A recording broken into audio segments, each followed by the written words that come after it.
This is the Palin Update on SarahNet Radio.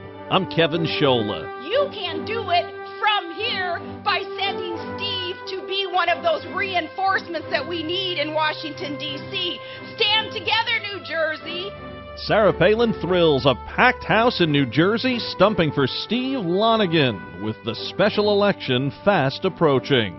You may remember her from her time on the popular sitcom Full House. Well, Candace Cameron-Bure is now a wife and mom, and she's doing great things every day through her incredible faith. Today, she joins us on the Palin Update. Well wishes for Jim Inhofe. The war on Christmas back in the headlines, but this time, Governor Palin is speaking up. Not letting Obama slide.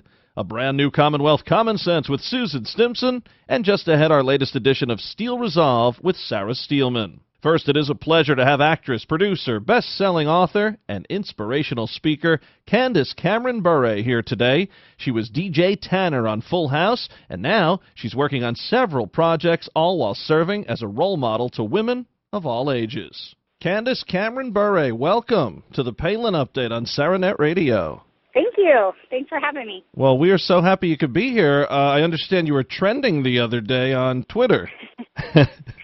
I was, and I from a silly picture, but I think when I get together with the Full House cast, everyone seems to like it, and so yes, I was Googled a whole lot. And apparently you had some concern in the family. Your brother was a little worried.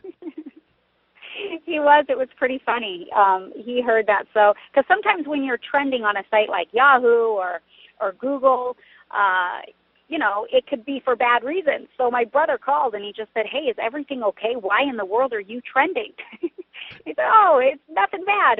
I just went to a charity event and there's a Full House picture," and so he was relieved and it was adorable. And I love my big bro, always watching out for his little sis. Well, you got to love it. And, yeah, you're right. Sometimes trending isn't a good thing, but it's nice that he's able to still be checking up on you with all the success he's been having of late. And he was a wonderful guest on here a while back. Now, you mentioned, Candace, that you're reunited with the Full House gang recently. That show, it's still so popular. And, it's amazing. My 5-year-old is mesmerized by it whenever it comes on because there's really nothing like it now. And, you look back, it wasn't that long ago, but, I mean, compared to a lot of stuff on today, I mean, the message, at least at the end of those shows, was usually pretty good. Yeah, it was, and that show is just sustained time, and just like what you said, it was a good family show with wholesome values, and the way they do a lot of television today, I think they either market it for adults or they market it for children, but they don't blend the two anymore that like they used to with shows like The Cosby Show or Family Ties or Growing Pains or Full House. Where moms and dads can sit with their kids, and there's a little something for everyone in there, and they all enjoy it together. But hopefully, that trend is going to come back. There's a few shows doing it now, and I'm hopeful. It's the very thing I'm trying to do is just bring back entertainment for the family on television where everyone can watch it together. You're right. A lot of times, either it's completely inappropriate for the kids, or the parents are bored out of their minds. Right. Right. Now, you were a star at a very young age, so you can speak to this, I think, better than some. Miley Cyrus, what's going on there? Yeah. Oh, my heart my heart breaks as a mom just watching her make some of the choices that she has, and I realize she's 20 years old and can do whatever she wants, and sometimes the mindset when we're in our teens and early 20s is like, I can do no wrong, nothing bad is going to happen to me, I don't want to even think about consequences of my decisions. So from that perspective, I understand it, but with maturity, we all see that all of those choices do have consequences, and I think so many of us had higher hopes for Miley because when she was younger, it wasn't the Hannah Montana image, but it was the fact that even in interviews, her and her family said that they had a very strong Christian faith in Jesus Christ. So I think that we were hoping that she would make better decisions based upon that. And so, some of us took it a little bit more personally who shared that faith when we kind of saw her go the opposite direction. And, another shame of it all is that Cyrus makes headlines when things like Benghazi don't. Everybody knows about what she did on an awards show, but sometimes things are happening right under our noses that are affecting us as Americans, and a lot of people just have no idea. I know, and it just depends on your media news sources that you're watching, and sometimes it's easier to just, turn your eyes to the very pressing issues in the world and just, focus on kind of all the hype and the entertainment and the glitz and the glam, whether it's a train wreck or whether it's, influential. I saw you tweet the other day, Sinead O'Connor, over Miley Cyrus, and, it's funny because I was saying the same thing a few days ago and say, wow, could you ever believe, Sinead, who's known for some of her antics, back on Saturday Night Live in the 80s and whatnot, to say, like, hey, yeah, she's on the ball on this one. No kidding. I that was like a little risque tweet for me even to put myself out there that way, but she had some really great things to say to Miley that I think in her, at least her first letter, if anyone had read, there have been several of them, that just came from a mom's heart and a woman that's been in the music industry. And not that she's, done it all perfectly by any means, but she was giving her some wisdom of what she's learned. And I thought this was just right on. And anyway, then you read the responses back from Miley and you're like, oh, come on. Well, your faith is amazing. I know a lot of people look up to you, especially girls and even people your age who, maybe watched you on Full House. Tell our listeners a little bit how you became a Christian, because it's a nice story there. Oh, well, thank you. I wasn't brought up in a Christian family, but certainly with Christian values. And it wasn't until I was 12 years old that I started going to church. And with my family, because they were having some marital problems, and they thought that maybe going to church and counseling would help them work through that, which it did. And that was my introduction to Christianity, and I had given my life to Christ when I was a young teenager, but it didn't really affect my life or change my life in the sense that I would just go to church on Sundays, but I wasn't involved in reading my Bible or doing Bible studies or really learning who God is and what He actually did for me. And it wasn't until my brother had given me a book called The Way of the Master by Ray Comfort that had a huge influence on me, as well as the Left Behind series, because I have lived a very blessed and wonderful life, and I never truly understood why Jesus died for me, because He dies for sinners. And I couldn't really picture myself as a sinner because I thought I did a whole lot of good things. And I did compared to other people. But it wasn't until I was shown the law of God and the standard of the Ten Commandments by which God will judge us that I understood for the first time that I actually was a sinner. And then realizing that, hey, the Ten Commandments are simply given to us to show us that none of us can achieve that standard. It's so high. We'll never get there on our own, and that's why Christ died for us to pay the penalty for our sin and to be justified before God. So it was a kind of a long process, and I finally understood that in my early 20s, and that's when I began truly walking with the Lord. And what I really liked about your story is, you've said before you kind of chuckled when a friend first said, hey, come to church with us. It was such a foreign concept, and now here you are today, just a real leader in ministry. I know. Well, it always happens like that. I think we're right. always surprised, or we can say, oh, you'd never see me there in 10 years. But the truth is, when God gets a hold of your heart, there's nothing for me that it's the very message I want to bring and use the celebrity that God's given me to use the platform within entertainment to just be as Christ-like as possible and just share the message. Sarah Palin often talks about a servant's heart, and that's something we could use more of today, not only in D.C., but from all walks of life, parents, just people in general. I know you live your life like that. Is that a key thing? I mean, I know she says this a lot, and the people, I think, who actually listen and get the message and understand what a servant's heart means can really do something. I completely agree with her and her message of having a servant's heart. That was modeled so well with my own mom and my dad in our family, and I didn't really understand that until I became an adult and had my own kids.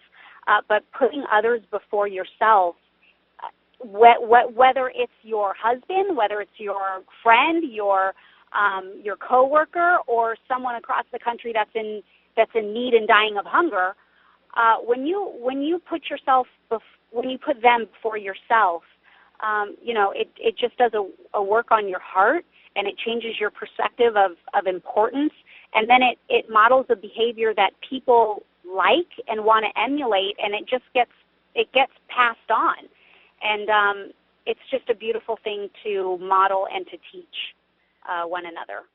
Now, Candace, tell our listeners all the wonderful things you've been working on: new clothing, a CD, a book, so much. Well, I have a few, my hands in a few different projects, but for my latest upcoming projects, I have a movie coming out on the Hallmark Channel called Let It Snow, and that will air November 30th, and that's going to kick off their Christmas season, and I absolutely love doing movies for the Hallmark Channel or the Up Network, and they're all family, wholesome movies, so you can sit down with your kids and be entertained, or, by yourself and be entertained. And then I have a book coming out. It's my second book called Balancing It All. It's a follow-up to my first one, Reshaping It All. And it's about juggling, my story of juggling purpose and priority. So it's about juggling faith and family and being a working mom and a wife, and I share just principles that have worked for me over the years and helping me be able to juggle and balance them. And what's the website that folks can go to if they want to see all the things you're doing? It is my website, CandaceCameron-Bure.net. Okay. We'll certainly send people there. And I understand you also did something recently for the Hub for a pet show? Oh, yeah, I have a little special coming out with my doggy Samson, and it's going to be a fun little contest. We got to dress him up in some costumes. So, anything with animals I love, too. Yep. It was a blast. It's funny, there was that old stereotype about, the animal lovers were always these far-left liberals that people would say, and I have found it to be quite the opposite. You see all the things Mark Levin does for animals, and I'm a dog nut, and the whole thing, so I think that was another thing that was portrayed wrong by the media. Hey, listen, how's your husband, former NHL player Valerie Bure? He's doing great. He's been retired for 7 years now, and he is coaching our two boys in hockey, which they're just moving up, and our home is insane with the amount of travel hockey that goes on, and I know Sarah knows that so well. I've chatted with her about that, and my daughter plays tennis as well. So we're quite the sports family. Well, you're right. Track Palin, a lot of that travel hockey through the years. And, hey, for your guys, I guess they couldn't have a better coach. Exactly. Well, that's wonderful. Candace Cameron-Bure, thank you so much. It's great catching up with you and all the wonderful things you do. We really appreciate you being here, and God bless you. And we'll talk again, I hope. I would love that. Thanks so much for having me. To check out all that Candace is doing, including her amazing ministry, go to CandaceCameronBure.net. That's Candace, CandaceCameronBure.net. New Jersey was Palin country this past week. Governor Palin campaigning for Steve Lonegan as he looks to win a U.S. Senate seat in a special election. Palin rallied at the New Egypt Speedway with Lonegan, Mark Levin, and the Tea Party Express. She railed against a Washington that needs to get its priorities straight. Our government refused to provide for fallen soldiers' families to go retrieve the bodies of their loved ones at Dover Air Force Base. And yet, the president's golf course at Andrews Air Force Base is still open. The governor told the huge crowd that it's time to stick it to the lamestream and do what's right. The media is wrong, and on Wednesday, show the media just how wrong they really are. There's no doubt the eyes of America are on New Jersey. You have the momentum with Steve's campaign. The rest of the country knows it. The media even knows it, and that's why they're getting all wee-weed up against Steve. Lonegan is running in a special election looking to become the first Republican elected to the U.S. Senate from New Jersey in over 40 years. To learn more and to help this Palin-powered candidate, visit LoneganForSenate.com. The day after the big rally, Palin headed to Washington, D.C. to support and honor the veterans who arrived for the Million Vet March on the memorials. Another move of pure patriotism from Governor Palin. This past week, Palin wished Oklahoma U.S. Senator Jim Inhofe a speedy recovery. He's recovering from a quadruple bypass. Palin posted an article about how school officials in Wisconsin told their choir director to scale down Jesus songs in their Christmas program. Palin says that's why she wrote her new book, Good Tidings and Great Joy, which is coming out in November. And the governor says it addresses things like this, but, quote, I do more than just describe the problem. I tell you how to fight back against those politically correct Scrooges who seem to hate not just a beautiful holiday, but an entire faith. These solutions are interwoven with stories about our Christmas traditions, my family's recipes, and personal photos, unquote. Also this past week, Governor Palin called Obama out yet again, posting, the President of the United States is basically saying, yes, we're bankrupt, but unless I get a blank check to keep debt growing, I shall not engage the American people. Sums it up nicely, Governor. To see any of the governor's posts in their entirety, visit Sarah Palin's Facebook page or follow her on Twitter at Sarah Palin USA. It's time for Commonwealth Common Sense with Susan Stimson and Kevin Scholla. Love that intro music from Missing Stateside. Susan Stimson back with us here on the Palin Update. How are you? I'm great. This week went by so fast. Well, that's a good thing, I guess, in a way, right? It is. We are knee-deep in the campaign season here in Virginia, both at the local level and then certainly working on Ken Cuccinelli's governor's race. So we're just coming into the final stretch. And, you know, we talk about things like the race in Virginia and, of course, this special election in New Jersey with Steve Lonegan, and those are very important, of course, when you talk about gubernatorial races and Senate races for the U.S. Senate. But also, you know, there are those local races that are so very important that sometimes people may not put the spotlight on a national situation, but Governor Palin has talked about it again and again. You know, maybe that's where we really need to start the change and get the real patriots elected. Well, I think that's one perspective she certainly brought to the table, having served as the mayor of Wasilla, and from my perspective, being the chairman of the Board of Supervisors. The decisions that we make directly impact our community, how much money the sheriff is going to get, how much money we will allocate to fire and rescue and to our schools. And so I'm certainly struck by that as I'm working hard on some local races here. And it just struck me as well, thinking about maybe if our D.C. politicians and even some of our state politicians, if they would be more closely impacting their neighbor, the way that local officials, you know, they have to do that when they go in the grocery store. They face their neighbor where they had made a decision on what a new tax might be or an issue with the school, or if it's at a soccer match where their kids might be playing with the neighbor's kids. I think that it's that idea of really being connected with your community. Every decision that you make, it's impacting your neighbor. Governor Palin's certainly seen that firsthand, you know, when she was mayor of Wasilla and serving in local areas. And you really do see it. You say paying the sheriff, but also on more, you know, lesser scales. You know, is that stop sign going to be put up? What are they going to do about the dog barking down the street? Like, these are things that you see. They're tangible. And, you know, then you also look at it from the flip side of people should pay more attention to what's going on in Washington, because a lot of times, you know, the trickery comes into play. Oh, we won't call it a tax, we'll call it a fee, or, you know, we'll raise it a little bit this year and it won't look like much, and then we'll get you again this time around, and they're not being held accountable. Whereas, like you say, these people that you see at your kids' athletic events, you could get their ear right away and say, hey, what the heck's going on? Are we getting that stoplight up or what? Maybe it's a thought for, you know, a shift in the way that we think about federal level politics and state level politics, that if we had that shift and maybe had more of those that are involved locally get involved at a higher level, they're certainly bringing a different perspective with them. But for all of you who are out there and can have an impact on a local race, it does matter who your school board member is. I would say in most counties that's the largest portion of a budget. It goes to education.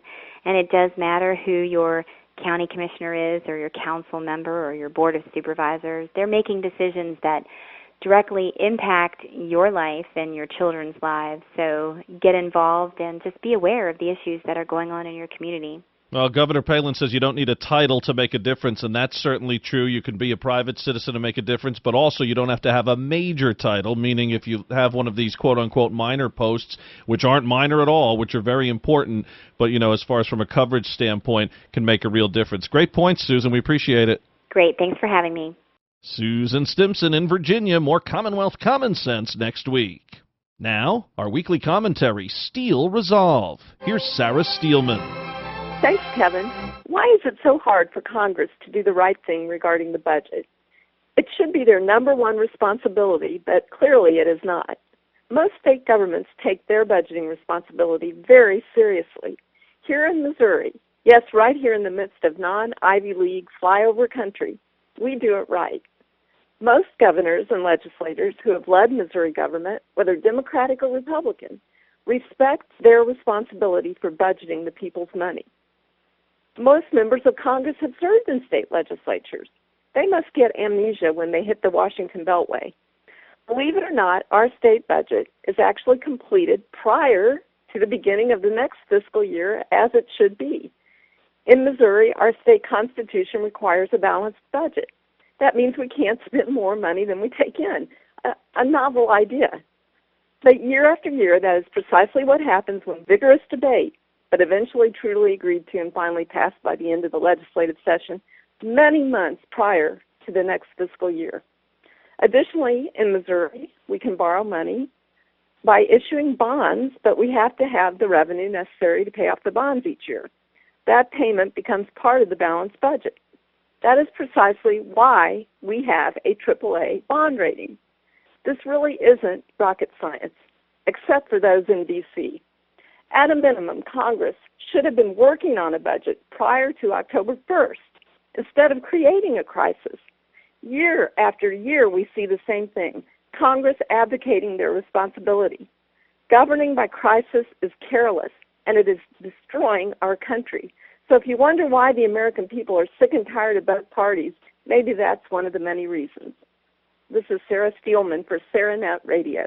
Tune in again next week for another segment of Steel Resolve right here on the Palin Update. The Palin Update, including Commonwealth Common Sense and Steel Resolve, is on demand and available for download. So just head to SarahNetRadio.net, pick the show you want to hear, and you can listen anywhere, anytime. Well, that'll just about do it for this edition of the Palin Update on SarahNet Radio.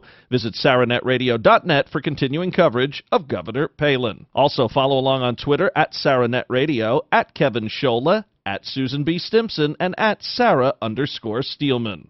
We're on Facebook, too, so like SarahNet Radio and like Kevin Scholla. Palin Patriots is our feature on SarahNet.net. There you can check out the writings from our great panel of contributors, including Martha Zoller and Bader Carmoot. And I'm doing some writing for Breitbart News. Just go to Breitbart.com and search Kevin Scholla.